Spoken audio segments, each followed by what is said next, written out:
누군가가 배가 침몰하고 있고 물이 이미 갑판에 범람하고 있다고 말했지만 승객들은 당황하는 대신 샴페인을 열고 잔해 위에서 춤을 춘다고 상상해 보세요.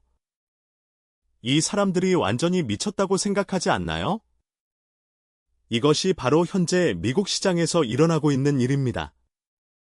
숫자는 거짓말을 하지 않습니다. 소규모 기업들이 대규모로 사람들을 해고하고 있고 고용이 줄어들고 있으며 이는 경제가 어려움을 겪고 있다는 분명한 신호입니다. 그러나 주식시장은 마치 기분 좋은 랠리를 벌인 듯 상승한다. 이전에는 최대 경보의 이유였던 것이 상승의 원동력이 되었습니다. 왜? 그 대답은 나쁜 소식이 도움에 대한 희망으로 바뀌고 좋은 데이터가 더 위험한 베팅의 핑계가 되는 비뚤어진 환상게임에 있습니다. 12월 ADP 보고서는 중소기업에서 32,000개의 일자리가 급감한 것으로 나타났습니다. 시장에서는 4만 개의 일자리 증가를 예상했습니다. 황당한 차이. 번쩍이는 붉은 빛, 그러나 월스트리트는 축하했습니다. 왜? 나쁜 숫자는 한 가지 의미를 갖습니다.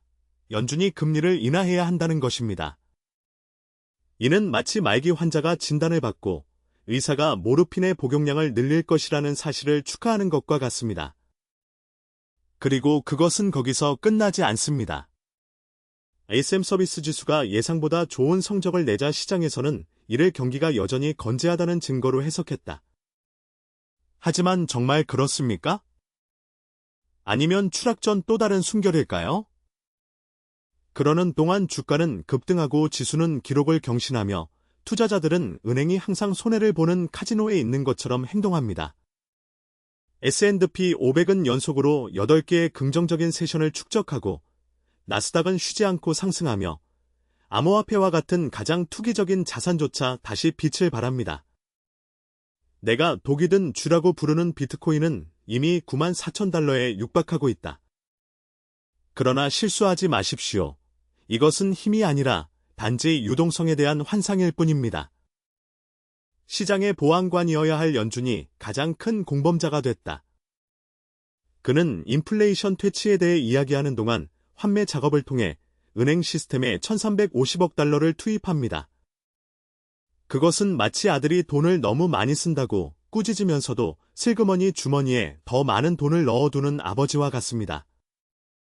그리고 돈이 남으면 어떻게 되나요?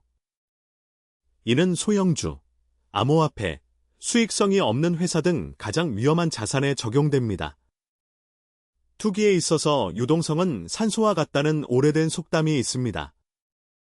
그러나 행복감에 속지 마십시오. 거래량이 지수 상승을 따라가지 못합니다.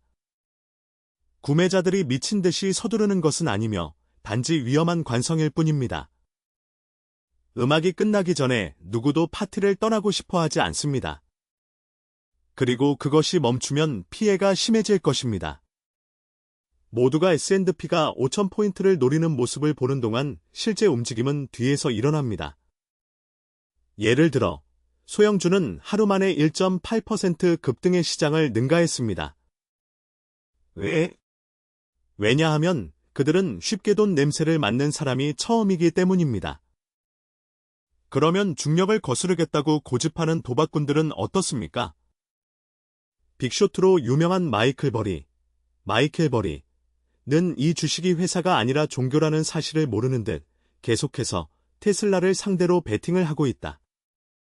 누군가가 그것을 전복시키려고 할 때마다 충실한 사람들은 단결하여 판매 압력을 새로운 최고점을 위한 연료로 전환합니다. 그것은 손으로 로켓을 잡으려고 하는 것과 같습니다. 너무 빨리 간다고 생각할 수도 있지만 물리학은 이를 용서하지 않습니다. 그리고 이제 미국 정부가 로봇 산업 육성 방안을 발표할 예정이어서 시장은 발칵 뒤집혔다. 테슬라는 급등하고 AI 주식도 급등하며 모두가 미래가 이미 보장된 것처럼 행동합니다. 하지만 조심하세요. 행복감은 선택적입니다. 예를 들어 엔비디아는 매출 전망이 기대치를 뛰어넘었기 때문에 거의 8% 상승했습니다. 역시 탄탄한 성과를 낸 크라우드스트라이크가 학살당했다. 왜? 눈부시게 기대를 뛰어넘지 않는 사람을 시장은 용서하지 않기 때문이다. 그것은 집단 심리학의 잔인함입니다. 당신은 영웅이거나 실패자입니다. 그리고 주식이 이미 비싸지면 어떤 실수라도 패닉 매도의 구실이 됩니다. 마이크로소프트의 경우를 보자. AI 제품 판매 감소에 대한 거짓 소문으로 인해 주가는 몇 분 만에 13% 급락했습니다. 회사는 나중에 이를 부인했지만 피해는 이미 발생했다. 이는 시장이 얼마나 취약한지를 보여준다. 희열에 찬 순간, 이런 소문은 무시되거나 매수 기회로 여겨질 수도 있습니다. 이제는 매도의 계기가 됩니다. 겉보기에 견고해 보이는 것 뒤에는 점점 더 커지는 긴장감이 있다는 것은 분명한 신호입니다. 그리고 마치 세상이 위험 없는 혁신 실험실인 것처럼 크리스피아나 로쿠 같은 회사의 주식을 사겠다고 주장하는 파괴자의 여왕인 캐시 우드는 어떻습니까? 그녀는 돌아올 때까지 10년을 기다릴 여유가 있습니다. 하지만 당신은 어떻습니까? 퇴직금, 모기지, 자녀의 대학 교육 등 100만 분의 1의 확률로 도박을 할 여유가 있습니까? 오늘날 시장은 환상의 서커스입니다.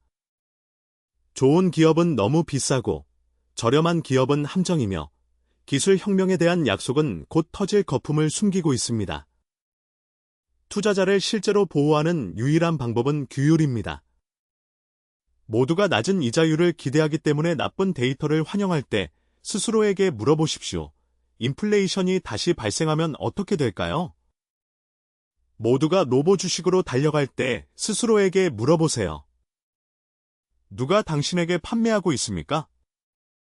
모든 사람이 비트코인을 디지털 금처럼 취급할 때 모든 비생산적인 자산 거품은 같은 방식으로 끝난다는 점을 기억하십시오.